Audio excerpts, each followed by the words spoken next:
Hello, this is Chris Gray, your host, with our new talk show, The Captain's Table.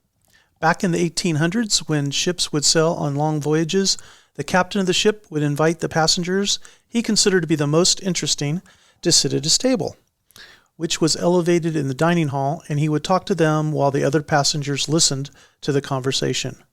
This was one of the original radio or podcast shows.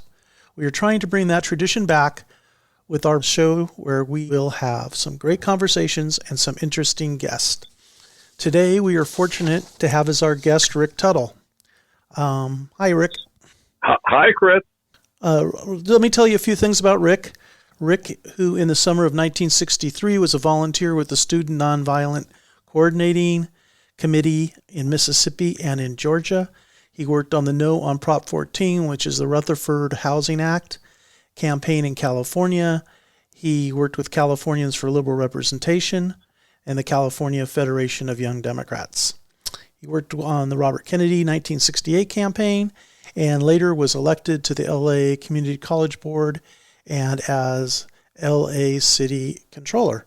Welcome to the show. And Rick, can you tell me how you got started in your activism and your political work? Well, Chris, it's glad to be part of Captain's Table, and all due regard to Tom Kaptain and to you. It's a pleasure to, in a figurative sense, spend some time at the table with you and your other guests who are listening. So in terms of my activism, I suppose that I come from parents who are civically engaged in various ways. My mother and her mom in Arkansas were good friends and neighbors of the first woman ever elected to the United States Senate, which, by the way, is one of the great trivia questions to ask. Who's the first woman ever elected to the United States Senate? You stumped me. And surprising how few people know her name. Her name was Hattie Caraway, Senator Hattie Caraway, and from Jonesboro, Arkansas. And her husband, Thaddeus Caraway, died in office. He was appointed by the governor of Arkansas, who never got a commitment from her that she wouldn't run because he himself was interested. And she did run and was elected in 1932 in a campaign well known because Huey Long came into Arkansas to help her and saw in her in the context of those times, a very progressive Democrat. She then was reelected in 1938, beating John McClellan, who later served in the Senate. It was defeated by Bill Fulbright. My father, active in civic affairs, was, among other things, a member of the National Association for the Advancement of Colored People, NAACP, in Connecticut. And both folks always civically engaged.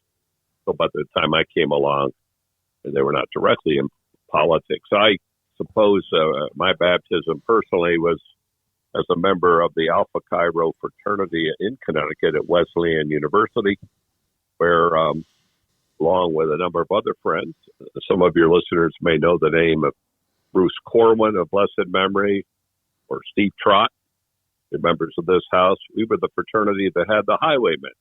And again, people of a certain age may remember they had number 1, number 3, and 5 on the hit parade. Michael, row the boat ashore, being one of them. I'll spare you my rendition of the lyrics. I remember this. I remember the song is very famous. They had 3 of the top 10. They hit the jackpot. They had Michael. They had Gypsy Rover went over the hill, and also Cotton Fields. And 4 of the 5 got out of the business. Went on to professional school. Steve became Associate Attorney General of the Reagan administration, with number 2 deputy DA out here earlier, and wound up being a Ninth Circuit Court of Appeals federal judge. And Bruce, of course, Corwin, tremendous, both are dear friends. Bruce and I were roommates, and Steve and I were actually the fraternity. And they played, and Bruce became chairman of Tom Bradley's campaigns and or finance chairman of their campaigns.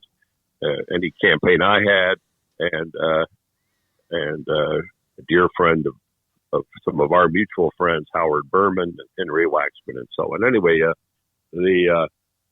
the battle was over discrimination in the fraternity. And Steve and Bruce had become the test case for this.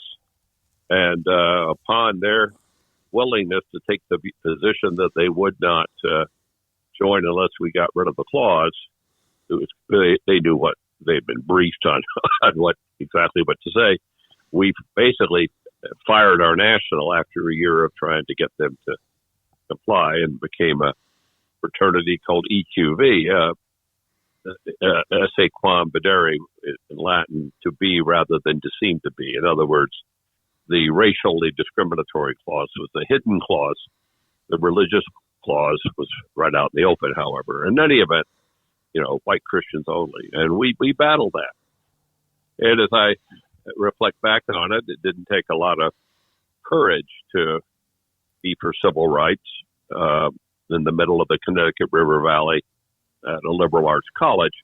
But we were something of the beginning of a breakaway, looking back at it, of what was the silent generation. A lot of people talked about it. The conformity generation, the people who had been silenced either for one reason or another, and part of the reason being McCarthyism and its offshoots.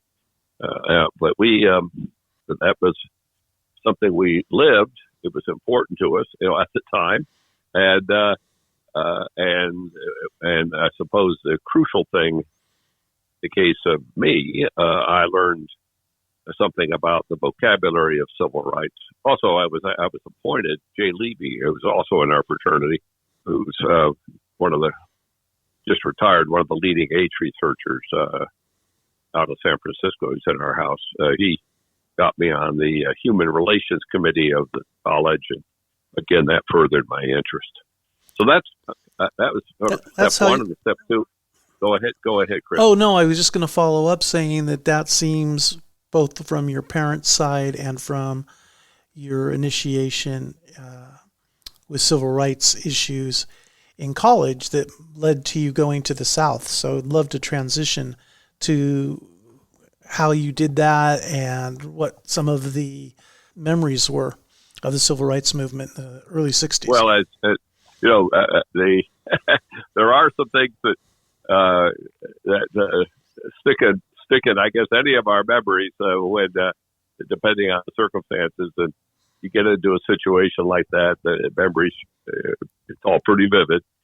What happened in my case is, again, it's a Wesleyan story. Don Walls, who came out here in California and made a career as a great public school teacher at Palisades High School, and as I understand it, taught the decathlon team that did very well, an academic decathlon team, and so on. Don and I were rooming together, and he shared these views that I was just describing. I roomed together at the fraternity as well, and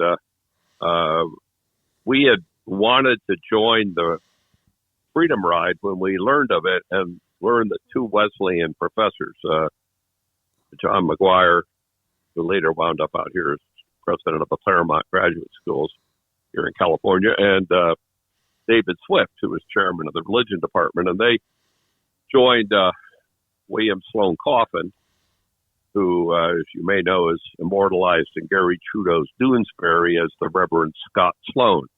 Okay. Well, we knew of Dr. Coffin, Reverend Coffin, because he had been the chaplain at Williams, where he had fought the fraternity discrimination issue up there. And just before he left to be chaplain at Yale, in apparently just a drunken bad joke, some of the fraternity guys who didn't like his views on anti-discrimination matter burned a KKK-style cross on the door of his home near the Williams campus. He was well known and in our circles respected, and he inspired McGuire and Dr. McGuire and Dr. Swift to join him on the Freedom Rides. It was a big deal because every school child has seen pictures of the burning of the bus in Anniston. And the genius of the Freedom Ride is that it was clearly interstate. It trumped any state rights issue. And clearly understand it brought out the ugliness of the enforcement mobs and police holding their arms and stepping back, enforcement of segregation. That's where John Lewis was so badly beaten and others. And so for these chaps to go struck us as admirable and courageous to go on the next bus with a pretty good idea of what was coming. Anyway, they did get home safely. We were inspired by it, but we missed the chance to go. In other words, they had already pulled out by the time we got into it. And I remember saying to myself, contemporary matter, missed this time and would do it. Maybe I can get involved in that way some other time. After all, America has racial issues, the racial problems to this moment. And the battle on segregation was against segregation and in its various forms. Officially sanctioned segregation was if not the beginning, an early part of an ongoing battle in the mid-20th century. I came out to California for graduate school at UCLA at Bruce's suggestion. In fact, a lot of us came out here partly because of partly due to the magnetism, in my case, almost directly due to the magnetism of Bruce Corwin. I came out, and later others came, but I was here. And in the middle spring of '63, I read an article by John Poppy in Look magazine regarding courageous Sam Block, Charles McLaurin, and Willie Peacock, and Bob Moses, others registering voters in the Mississippi Delta, which they were under heavy siege. Their lives were threatened. People would not give them housing for a long time. They were sleeping in cars, finally got an office, and had mounted this registration drive. I looked into it and determined that I would consider going down in the summer. I was single. I was not in debt. I had a teaching assistantship lined up for the next fall and a resident advisor position also. And if I'm ever going to, I said to myself, if I'm ever going to get involved in this, this is the time. I don't have family obligations, so on and so forth.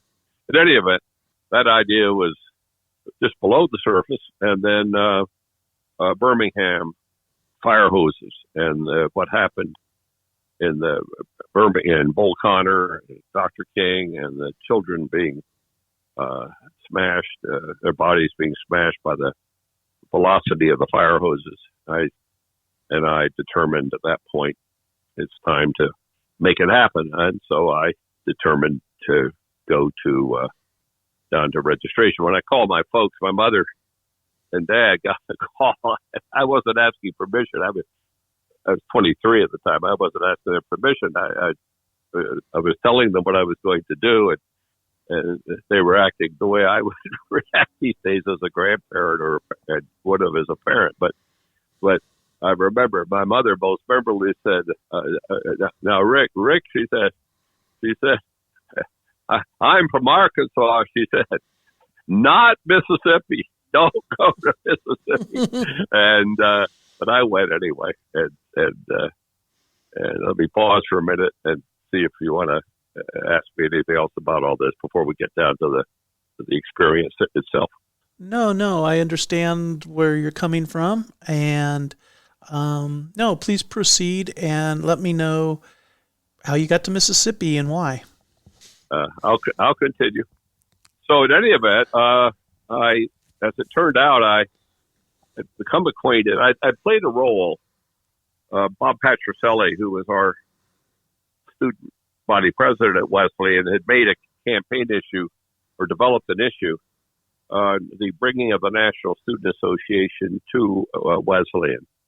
And it basically, I think his phrase was something to the effect of, let's get Wesleyan politics out of the sandbox into the real world. And Steve Trott and I were asked by him to go to an NSA conference up in Springfield or Worcester, Mass. I forget which. Well, we met some remarkable people like Curtis Gans and Barbara Boggs, who were very active in NSA. And we came back and made that record. Bob wins the election. The National Student Association comes to the campus. I come out to at Wesleyan. I come out to UCLA and meet the NSA people on the campus, one of whom, Steve McNichols, had been a freedom rider in 1961, badly beaten. He and I became friendly. He brought a remarkable group of speakers to the campus and knew about what was going on, which was very respected in civil rights circles, both in the South and on the West Coast. And when I mentioned it to him, he said, "Oh, Sam Block, whom I mentioned 5 or 6 minutes ago at our discussion here at the Captain's table, is in town, and so is Charles McLaurin. They're going to be at the Religious Conference Center, which is just across the street from the UCLA campus." I knew that. And why don't we connect with them? They're on a fundraising tour, and you can ride to Mississippi with them. There's a gender issue in this, if I may be permitted, Chris, to bring it up. Absolutely. And well, so when I walked up to McNichols, which is in the Kirchhoff Hall at UCLA, where later I made part of my career as an associate dean of student activities. But I walked up to him at Kirchhoff Hall, what was in the place where you pick up your mail. I said to him, "Steve, I'm thinking of going to Mississippi," which I was thinking about it. And Steve said, "Oh, good." At that moment, a young lady walked in. Her first name is Ellen. I'll spare her me mentioning her last name. It's someone that's very, very interested in socially and romantically. She comes along, but adorable. She very progressive. She comes walking in, and McNichols turns from me and says, "Oh, Ellen." He knew Ellen very well. He said, "Oh, Ellen." He said, "Rick is going to Mississippi." And I thought to myself, no more of this thinking about going to Mississippi, Rick. You are going to Mississippi. Absolutely. No paralysis of analysis in this situation. So anyway, and McNichols arranged for me to meet with them, and and it was on that occasion. They were on their way to after the. I was a little.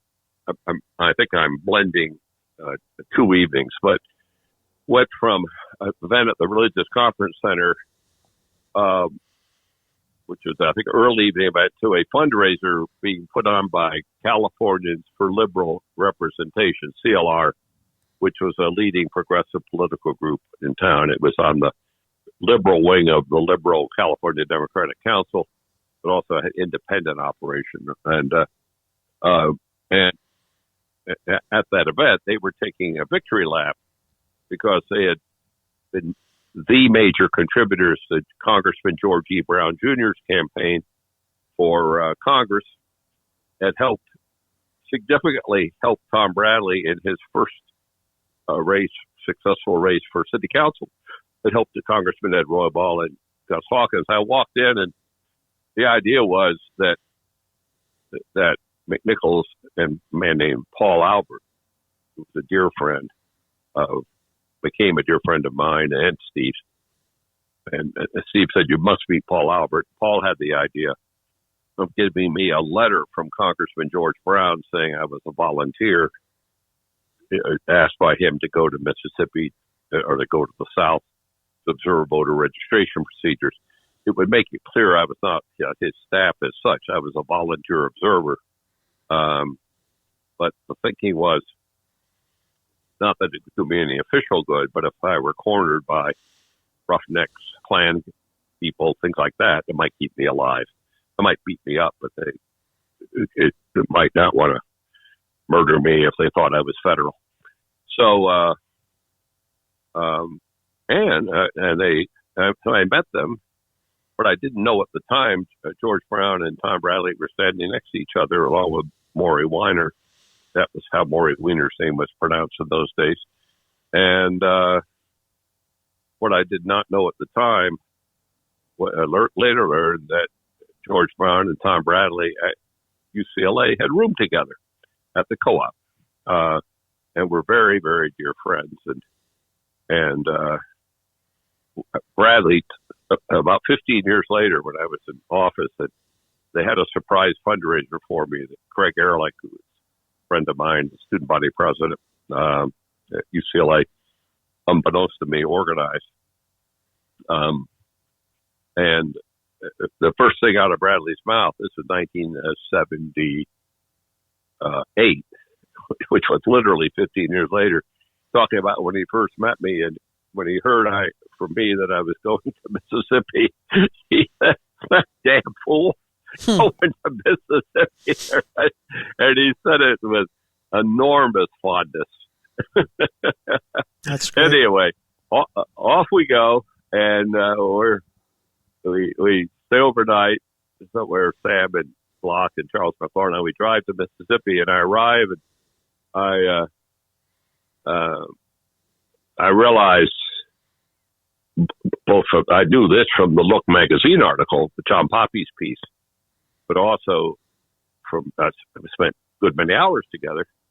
These were remarkable men, about my age, and we arrive, and I walk into 708 Avenue N in Greenwood, Mississippi. That's the heart of the Delta. It's where the Delta Planters Organization is. Visited 708 Avenue N 14 years ago. And the building's no longer there, but the foundation is. And so is the stoop in front of it, cement stoop. There were more discussions held out there on that front yard of the stoop. That location was where not only SNCC, but NAACP, CORE, Congress of Racial Equality, Southern Christian Leadership Conference, where it was under the umbrella of Council of Confederated Organizations, COFO. And it had been Medgar Evers' idea, who, as you may know, was head of the NAACP in Mississippi and was a national figure, a great hero in the civil rights movement. America had become acquainted with Mr. Evers because 8 years earlier had been the murder of Emmett Till, and the voice of the African American community in Mississippi was Medgar Evers, who was head of the NAACP at that point. He had said to the various civil rights folks, "Look, you can all squabble in New York and out in Washington, even here in Jackson, over who gets credit for this or that activity and fundraising and press coverage. But it's too dangerous in the Delta for us to be working separately. Let's get under an umbrella in the Delta up in Greenwood." And everyone agreed. And so it was a remarkable group. And they had a sort of a safe house that they had probably had more than one, but one where I stayed. And I can remember, going. This is now in late May and into early and then mid-June, and going down to 1963. Probably the best way to think of it in terms of those who have some sense of world history in 20th century, it's a little bit probably like being in Italy in Mussolini's fascist Italy, or Nazi Germany, and being in the opposition. There was no law enforcement support within sight. I noticed a piece in the local paper. I happened to see the paper that the local FBI agent was running for the state legislature. That means he's running in a lily white primary. I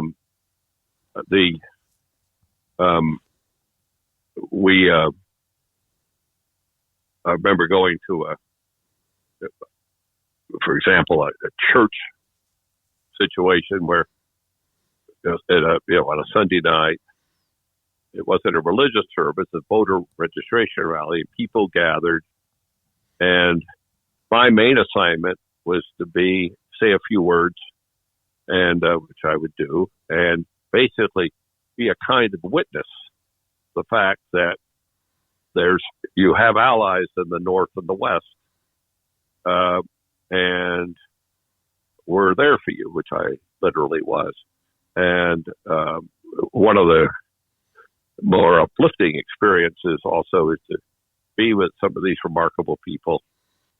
And what I think the main thing we had was song. The songs were uplifting, and we all know "We Shall Overcome," but there are also a variety of other songs, and the lyrics just could be adapted. I will spare you it. I'll spare you here at this Captain's table me a cappella singing them, unless you really insist, and I'll be happy to. And then I remember going to a rally, voter registration rally outside of Canton, north of Canton. It's a drive. Canton is south of Greenwood on the way to Jackson, basically. But in any event, it was a baseball field. And we're over on the third base side, standing on the third base line from third base to home plate, speaking, a little closer to the stands than that, but on that side, speaking to a pretty good sized crowd of African Americans at this voter registration outdoor rally late on a afternoon, and Sam Block is speaking, and Heacock, a couple others are there, and the crowd is attentive. And then I hear Block say quietly, and saying it though to all of us who are time to go. And without further ado, I simply followed their lead. We started walking up towards left field, the left field corner where our cars were parked. The crowd, I glanced off to my left, the crowd simply evaporated into the dusk of the early evening. I glanced over my shoulder to my right, and I could see coming around the right field side of the field, cars filled with people in them, with Confederate flags flying from the radio antennas, and it was time to go. We got into the cars and drove matter-of-factly up to the highway, sort of got around out of sight, turned off the lights, and raced through the darkness for a while, made a couple of turns, and then turned the lights back on. Wow. And sounds like for a me, close it call. was a singular.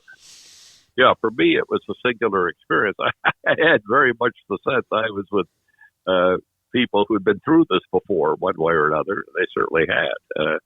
I'd read about it earlier, and in fact, I hadn't thought about this until just this moment. We didn't even discuss it. We just went back to the office and went on about the next activity. So that gives you some idea of the context we were in. There between all the bottom line was that in addition to the literacy tests, in addition to which were notoriously unfairly administered towards African Americans, how many grains of sand are there in this bottle? Recite verbatim paragraph 4 of the Mississippi State Constitution, things like that. But in any event, Rick, just so the viewers understand, and from my own knowledge, because I don't know of other states, but in California today, we don't have a literacy test to register to vote. What's the theory behind it, and who administered it, and how were they able to use a different test on person according to their race? Oh, those great questions. Let me go backwards. The tests were administered by your county clerk. It was up to her discretion or his discretion as to how each person would be tested. So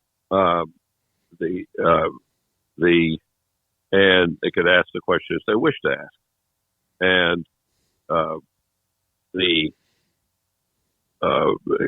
people, everyone understood that was the nature of it. You had in the state of Mississippi, which had hundreds of thousands of voters. I now have forgotten the exact number, but with potential of people of voting age. We had a voting age population of, let's say, approximately 1 million people. It may have been 900,000. Only 25,000 were registered to vote. There were some African Americans registered to vote, but in the case of the Caucasian community, the Anglo community, there were vastly, hundreds of thousands were registered to vote in Mississippi. So the reason the states could do it is because they were permitted to do it by state law. And they passed these laws, which included literacy tests. Underlying this was in a good many locales, if you are African American and were dependent upon white bosses in order to work, you'd be fired. And also, as this registration campaign built up in Mississippi, the one I'm describing right now, the efforts that Sam Block and Willie Peacock and Charles McLaurin were making, and as more and more blacks attempted to went down to their courthouses and attempted to register and so on and so forth, and often going in groups, of course, and then lining up. If you attempted to do so, they were cutting African Americans off the welfare rolls. They say there's a term they use, namely, "you're on the county" is the term, meaning you're on county welfare. Right. And so in places like Sunflower County, Tallahatchie County, that's Remington, LaFleur County, where Greenwood was, all through the Delta, you would have your name posted, and also the county authorities knew perfectly well then, because they're all county officials, the county clerk, the county welfare people, and so on and so forth. And the countermeasure, which developed out here, was Food for Freedom, where some of the same people I was just describing earlier, Tom Bradley, Maury Weiner, Paul Albert, Steve McNichols, these people, and countless others in the Democratic clubs and the Young Democrats, in just synagogues, churches, others, would organize food. It was called Food for Freedom, and load up the Teamsters, God bless them. And we're talking Jimmy Hoffa's Teamsters. And we're talking out here, the head of the Teamsters was, I'll think of his name in a minute, or at least I think I will. They jumped in on this and would load these trucks with goods that were, not perishable, canned goods and things like that. And then, or goods that would take a long time to be perishable, and rush them into the Delta, drive across basically the same road that I had driven with Charles McLaurin and Willie Peacock, and Sam Block, and would load them up, in Chevy Hills, Beverly Hills, West Adams, Baldwin Hills, South LA, Pacoima, Van Nuys, UCLA campus, etc. Load them up, and it wasn't obviously welfare, but it had political content, and which is a pushback against these folks being cut off the rolls because they're trying to register to vote. Any of it, and cut off off welfare by the authorities, and so the Teamsters apparently, to say I would hear that, these civil rights people may be nonviolent, but we're not, and they would, and as it was described to me on one occasion, I think by Paul Albert, they just could put these trucks. These guys were professional drivers, trucks. They would basically drive, bumper to bumper at top speed to go roaring across the southern trek into, crossing over Texas into coming in through. I think they came in through Arkansas over to Greenville and then down, made a right turn and went down into Greenwood. So I remember one day, one of the more moving experiences of my life was I knew about this I knew it was happening, aware of it, begun to become aware of it before I went to Mississippi. I was aware of Food for Freedom. You hear about it in campus circles, and I was had lodging in Cheviot Hills with the wonderful Ruskin family. It's a whole other interesting story of a battle against anti-Semitism. That's another story. But in any event, the aware of it, and of course, along with it, we go some fundraising, some cash to support the effort, all the rest of it. But what was moving is one day I remember it was a early summer. I beg your pardon, a late morning in June, early mid-June, and then around. I'm over by Greenwood. I'm over by a church, and around the corner come these trucks I've just been talking about, one after another, pulling up in front of the church, going into the yard, food, cans, all being unloaded there to support that phase of the civil rights movement. Everyone knew the numbers. If African Americans got registered in Tallahatchie County, it was 65% African American. Or LaFleur County, it was 55% African American. Or Sunflower County, where Senator Eastman's residence was, that was 70% African American. Then you begin to elect sheriffs who are African American, police chiefs who are African American, and maybe the clerks who administer the test. Clerks who have to, and if you were 20% or 25%, you would have leverage. Yep. People start coming for your votes. So that's some of the term. Yes. I beg your pardon? I was just going to say that sounds like some of the way to combat voter suppression in the 1960s. Absolutely. This was voter suppression in a brutal way. And go back to answer the rest of your question, Chris. So it started because they were very careful the way the language was crafted, never to mention race, because there were civil rights statutes following the Civil War by the Republicans who had control of the Congress. Abraham Lincoln is deceased, but the Congress, in other words, the so-called radical Republicans are the good guys in this. They're the heroes. Yes. Thaddeus Stevens, Charles Sumner.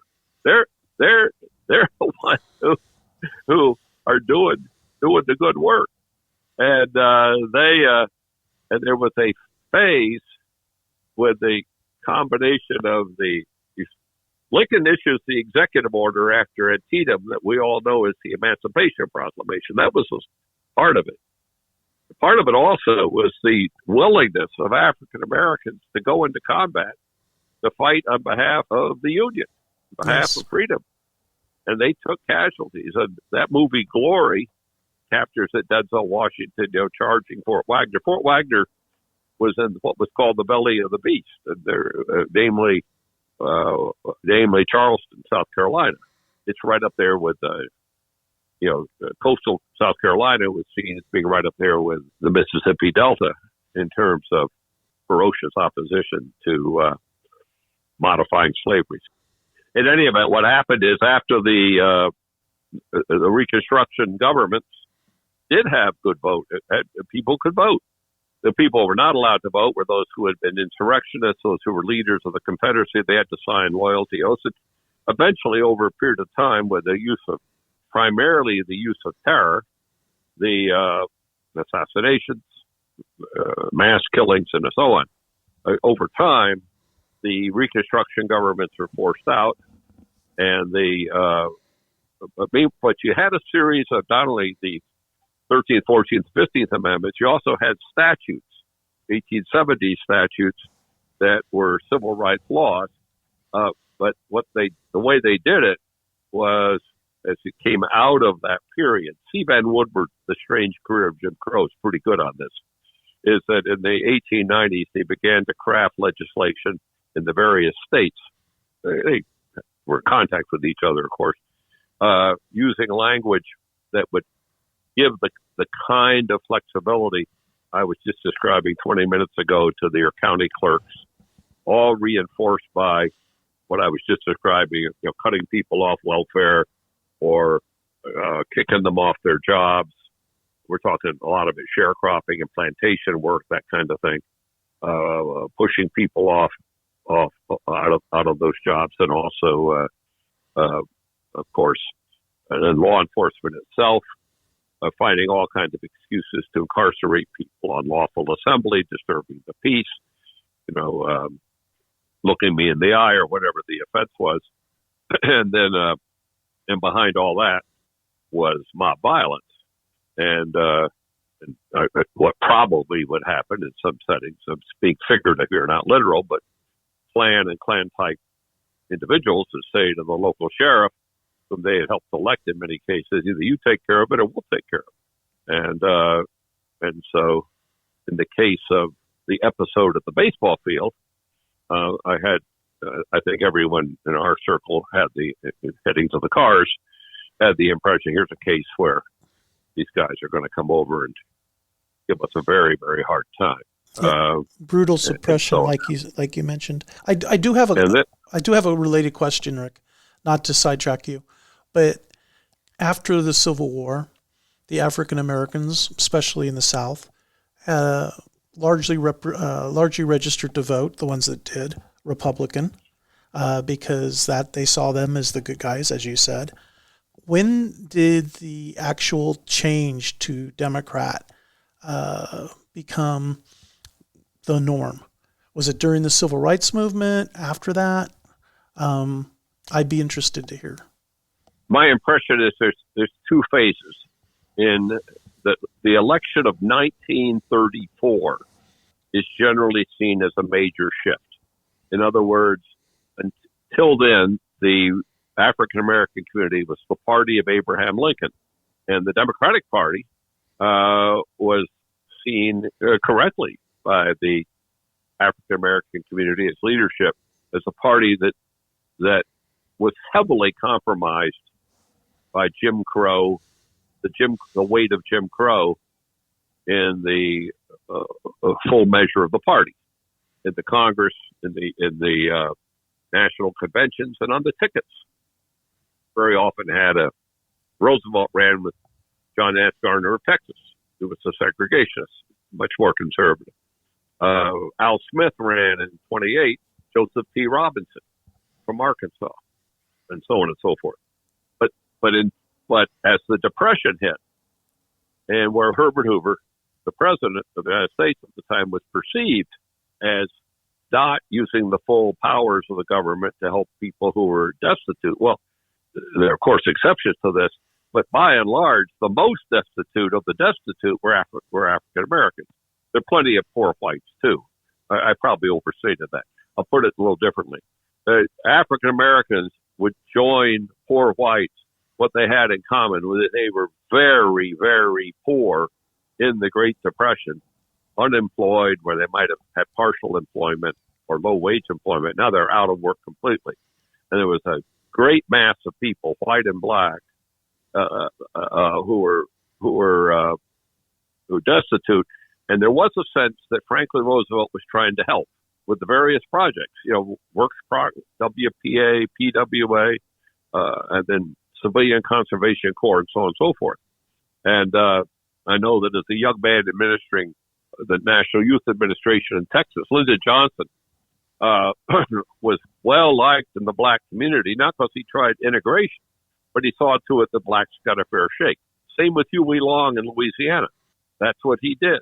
And Richard Russell, who we all know as the architect of the Southern strategies, he was taken on from his right by Gene Talmadge, who later became governor of Georgia, because Russell had voted for Franklin Roosevelt's Social Security bills, which in turn would give African Americans as well as whites some income. Talmadge didn't want that. And so But there was a perception, and I'm giving those examples as examples of how African Americans would have seen all this and seen that even among the white politicians in the South, there was something to work with because the federal treasury was open and trying to help. And you had a little feeling of that kind of thing in COVID-19, where on a major bipartisan effort, money poured in. You know that, I know that, to help businesses because of being shut. I mean, all kinds of places were bailed out for this. Well, take that and magnify it. And Roosevelt, that was one shift. The second shift was and the African American community moved probably from approximately 90 or 95 to 5 or 90 to 10% Republican to Democrat, probably 65-35. And then as the years passed, Truman was strongly for civil rights, integration of the armed services. There's a famous episode in his career as a young man where he took on the Klan. And also, he writes, it's in his memoirs. And he appeared before an NAACP convention. And then, of course, with Hubert Humphrey in the lead and Americans for Democratic Action doing a lot of the work on this, the Democratic Convention of 1948 endorsed a strong civil rights plank. And the white South walked out in the Thurman Fielding Wright campaign for president. African American communities watching this happen and rallied. I think one of the things that happened in 1948 realized that Truman and the Democrats had shaken off a good deal of the segregationist white South, which had gone off into the third party and voted Democratic, but then came back. But then Adlai Stevenson comes along and put Sparkman of Alabama on the ticket. Stevenson Sparkman. So Adlai was a good liberal Democrat in civil liberties terms, but in civil rights, he was no champion of civil rights. Not with a ticket that had Sparkman on it and a platform that Richard Russell of Georgia could approve. And Eisenhower and Nixon did very well in the African American community. And we know the story of John F. Kennedy and the phone call in 1960 to help Attorney General Kennedy try to help Dr. King, who was about to be sent to Reidsville State Penitentiary, where he very well could have been badly hurt or killed. And or I think it was a traffic violation of some sort. And then, but what did it was in 1964, with the 1964 Civil Rights Act, Barry Goldwater opposed the Civil Rights Act and voted on a states' rights basis, voted no on that and on the Voting Act. And then he beat Rockefeller. The key campaign was out here in California in the spring of '64, defeated Rockefeller, who was pro-civil rights strongly, and and Mr. Goldwater moved the Republican Party in great measure into a posture. It split the party with opposition to the Civil Rights Act. That moved the black community to be 90 to 10 or 95 to 10 Democratic, and the white South began to move against the Democratic Party. Much of the white South. Some moved towards Governor Wallace, who ran a third party operation in 1968, for example, and Mr. Reagan, at that point, former Governor Reagan, opened his campaign at the Neshoba County Fairgrounds in 1980, his campaign for president, and spoke favorably in terms of states' rights and never mentioned Mr. Cheney, Schwerner, and Goodman, who had been civil rights workers who had been murdered in the cause, this year after I was there, who were murdered in the cause of civil rights. That, I think, was a decisive set of moves. So thank you for that, Rick. It puts it in historical perspective, especially for me, because I always wondered, what the landmark points were. We only have not that much time left, and we haven't got to your career in Los Angeles, but I want you to wrap up your journey in the South and what impacts it had on you? Well, I wound up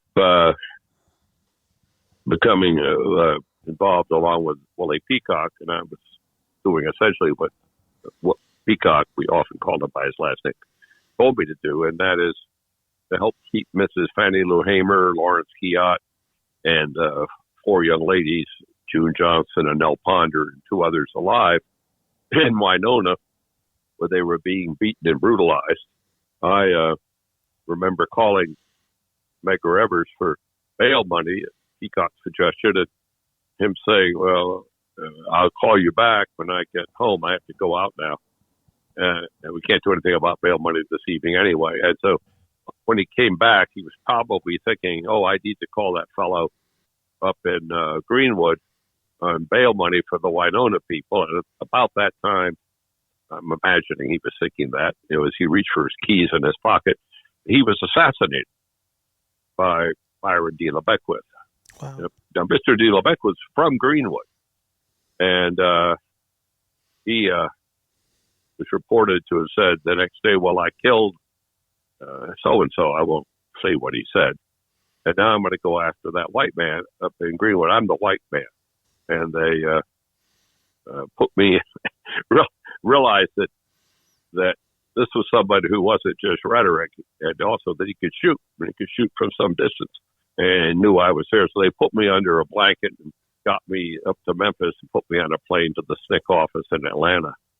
But before in the Mississippi thing, there's another feature to it that we're trying to keep them alive. They both, in retrospect, both Mrs. Hamer and Lawrence Keot both thought they were goners. They thought that I've been beaten so badly, they're not going to let people see me. I'm going to disappear in some, swamp. They'll find me, my bones 20 years from now, that kind of thing. Mm. And in Keot's case, they were moving him around. And that got us very worried because everyone's responsible. No one's responsible. So in any event, we called Claude Sitton of the New York Times and Carl Fleming of Newsweek, who were 2 reporters, and probably the only 2 that civil rights people trusted, and give a fair shake, and they had some experience with them, to get them to call the jail. We also called people in Chicago, had a whole network up there calling the jail, so the jailers knew that they were being watched. Meanwhile, Mrs. Hamer and the other ladies were being brutally beaten, and so was Keot. His face was smashed in public, right in front of a Baptist church when he went over to bail them out, and so on. And then I had asked if I could go with him, and he said he thought about it for a minute and said, no, I'll take care of it. But anyway, what Peacock had me suggest that I do, and he basically scripted me, was to call the governor.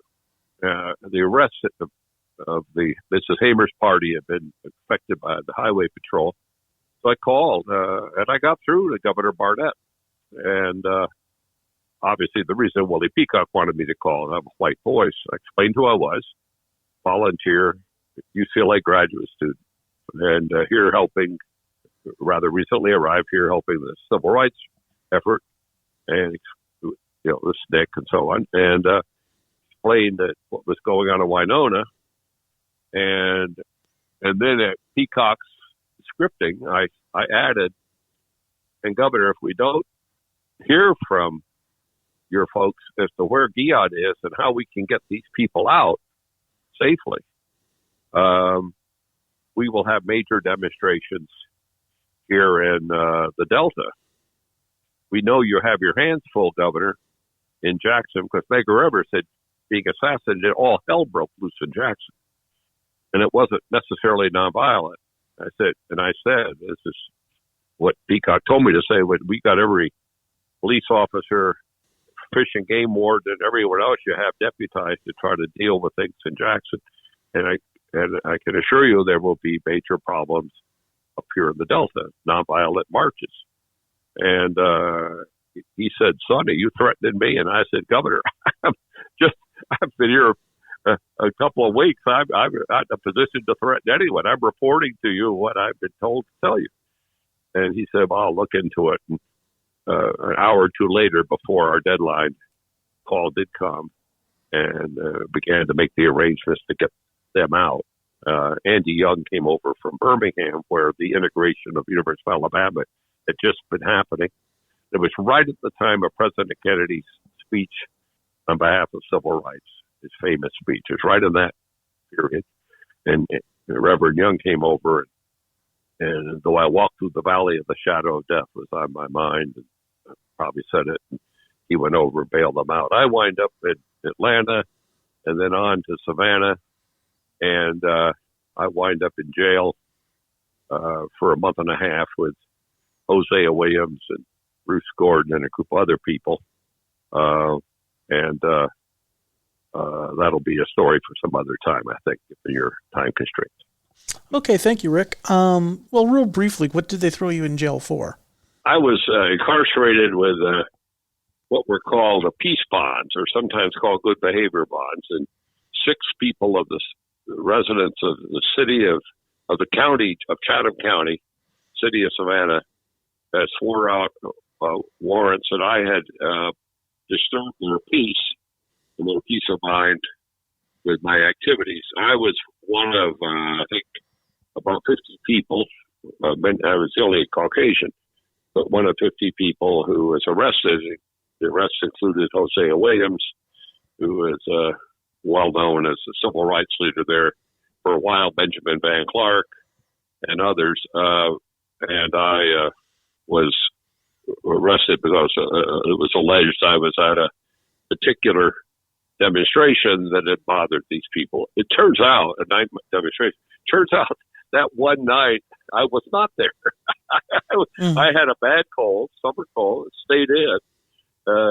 There were a couple of other people in our party, Joe Heyer, John Kiffner, who are white, and who were there. But I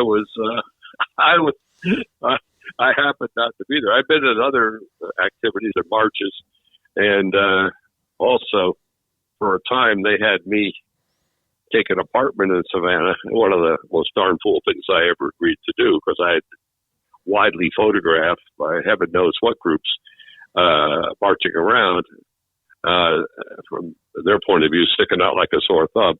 But anyway, they had me go into these white supremacist meetings, and these are large outdoor meetings to stand around and get whatever information I could to bring back to them. And I also, so I was undercover for a while, and I would get calls and get sent places, and I would report in. I wasn't getting much information, so eventually they brought me back into the office, and shortly thereafter I was arrested. I think my great contribution to the cause was when the law enforcement came in to get me, and I realized my job was to keep them focused on me, because it just happened that talking with me were James Bevel. He's famous for having organized Birmingham for Dr. King, and Andy Young, who was Dr. King's. We had 2 of the top 5 civil rights leaders of the United States in the room. They eased away from me. They got very interested in the floor. They kept easing away. And I was taken, the way you do. They took me by the back of my belt buckle and hustled me out of there with me asking to see the warrant for my arrest. And they picked up little old me and missed Andy Young and James Bevel, who under the same clause, they probably could have found warrants for them too, but they had me on the John Doe warrant. I think they probably had a lot of John Doe warrants. And so Rick, it does sound like you were. I'll leave you with this thought. I remember the first night I was there, the Klan was expected to march in Savannah, and it turned out the governor banned it, but I didn't know that. And there was a light in my eyes as I woke up the next morning, and I heard a voice say, "Hey, Bubba, wake up. Hey, Bubba, wake up. I'm not in the Klan. I'm not in the Klan. Wake up, Bubba." So when I appeared to wake up, he then said, "But my brother is." It was quite a time. Well, it seems like you worked with many of the icons in the civil rights movement and made tremendous progress, but is in a very brutal, historic time. So tell me, how do you make the transition to going back to Los Angeles and running for public office? Well, I came back here and to graduate school, and my I hadn't realized it till years later, but my incarceration attracted a good deal of publicity. I also had recognized. Now, I had recognized when I went down there. I knew this, that if I went down there, part of my assignment was to draw fire. In other words, to be there. My father was education program director for the Space Administration. We're talking NASA, and we're talking NASA in the days where a lot of people were talking about NASA, you know, get to the moon in 10 years, you know, that sort of thing. And sure enough, there was a good deal of attention given, but I hadn't realized how much. And then I came back and jumped into my life as a teaching assistant, and also personal life and so on. But shortly afterwards, the fair housing fight had blossomed because the California Real Estate Association had put a ballot initiative forward and collected signatures, which they succeeded in doing, to overturn the Rumford Fair Housing Act that had passed about the time I was in Mississippi, by the way. There had been sit-ins up in the Capitol and so on and so forth. And Jess Unruh, who was a great friend of the civil rights effort, had used his influence. The Kennedy administration had used its influence and others to get the fair housing bill passed. And it had passed with mainly Democratic votes and some Republican votes. And the CREA decided, to its eternal discredit, to reverse it. And so we decided, there was a discussion. I met with a number of people to engage in major voter registration to maximize the vote of those who would oppose Proposition 14, no on 14, and with the main target being the African American community. And so I became involved in that, along with Russ Ellis, who was head of campus racial equality, Bob Singleton, who'd been a freedom rider in Mississippi, and Steve McNichols was helpful, Paul Albert was, and a whole circle of our friends, Jim Berland, with whom I roomed later, Ellen, whom I'd mentioned earlier, and others. And we had quite a group. And in those days, the campus regulations would make it difficult to meet on the campus. So we went across the street to the YWCA. Ms. Elizabeth Blakesley, God bless her, she was so welcoming, and we had Monday night meetings at the Y, and then where we did two things. We planned for big mobilizations on Saturday to go register voters. Those days, it was professional registrar. You had to be certified to register people. Bird Dog, so we recalled, could point to the house, and the registrar could go to the house. In which you would pre-screen people to see if they wanted to be registered, to save the registrar time. And the registrars, the official registrars, would come and register people. And we had and then the other thing we did is we supported the civil rights movement. But this is now Freedom Summer, 1964. And Joe Maishlish, of blessed memory, his parents owned a radio station that was similar to KPFK or KPFA, in Pacifica. It was a liberal radio station. We literally had a radio show supporting civil rights. And then we got the idea from Paul Albert of writing letters to Gus Hawkins and Phil Burton, and urging them and to go to Mississippi and have ad hoc hearings about voting rights, which they did. Burton and Gus Hawkins, Phil Burton, and Bill Fitzryan from Manhattan, West Side Manhattan, went down and had the hearings and got attention and publicity and had all that drama at the time on voting rights. And so we were basically carrying on those two functions. They're very successful organizations. And then that led to the battle on the free speech movement, which the free speech movement, after all, at Berkeley, was about civil rights. Jack Weinberg, who'd been arrested, was raising money for Congress of Racial Equality. And that's why they arrested him. We weren't allowed to do it under those campus regulations. And Mario Savio and others had been in Mississippi. This is down the autumn of 64.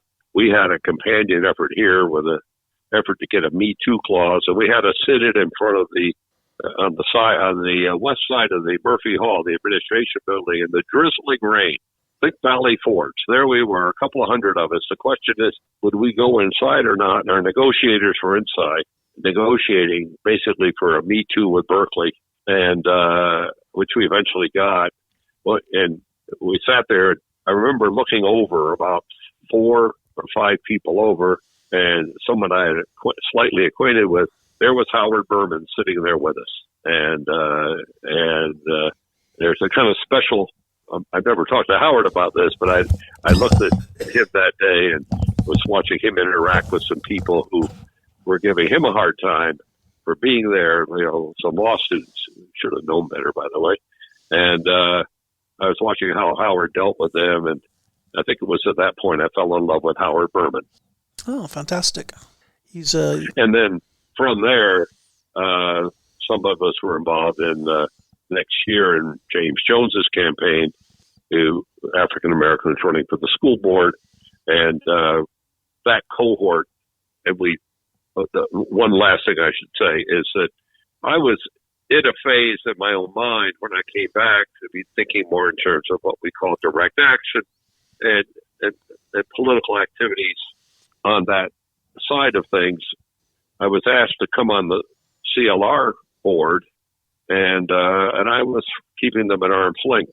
And the person who persuaded me to become involved in all this kind of activity on the campus, in L.A., it was Phil Burton, who they seated me next to him. He was primed for this, I think, and he suggested I do join this group. And they had a Northern California CLR underway as well. And Phil Burton meant a lot to me because I'd admired him from a distance, because here's someone who is a very strong liberal, progressive these days, we might say. I generally agreed with him on things, and he was effective. He could actually get things done. He could actually, you have to start by winning elections, and then being effective in what he would do. And he had already been demonstrating that, and he had some courage and had some guts. It stood up against the Un-American Activities Committee when it came to San Francisco, and so he was the right person to speak to me about getting involved in this whole process. As you raised a question 3 or 4 minutes ago, getting involved in the politics out here. So then you got elected to the Los Angeles Community College Board? Yes, a vacancy developed. What happened is we got involved, and Senator Howard Berman recruited me to. Actually, this came back to Burton, because Phil had come. Now Howard told me this for coffee a year or two ago. Phil and Burton had come to Howard. They were very close at that time to get the Young Democrats involved in Robert F. Kennedy's campaign. Howard was for McCarthy. Howard went to thought of me. I was Howard's resolution chair. Howard had been elected state president of the Young Democrats. Henry Waxman, which this is 67. Henry Waxman is a close friend. In 68, got elected to the Assembly. I was active in Howard recruited me for Robert F. Kennedy's campaign.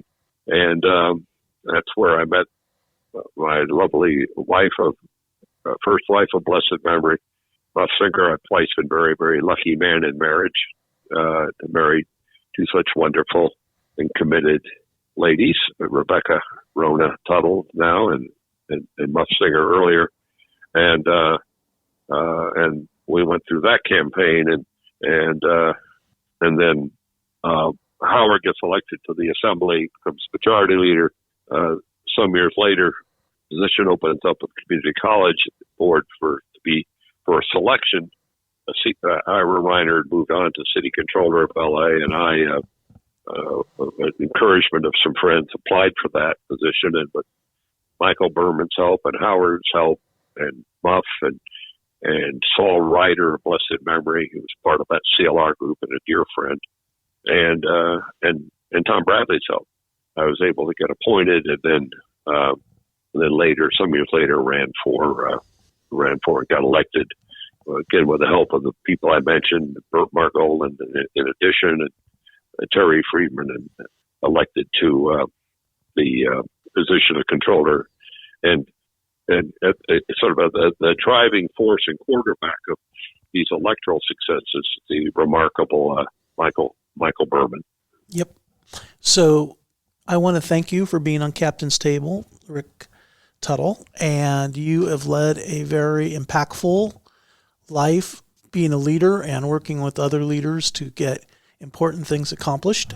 I hear you are still active today on issues and causes that you are concerned with. And I just want to appreciate you taking the time to be with us today and sharing your stories. Well, thank you, sir. Thank you, Chris, and also give my best to Tom, Captain, and I hope this has been of some interest to you and to others who might listen. And thank you.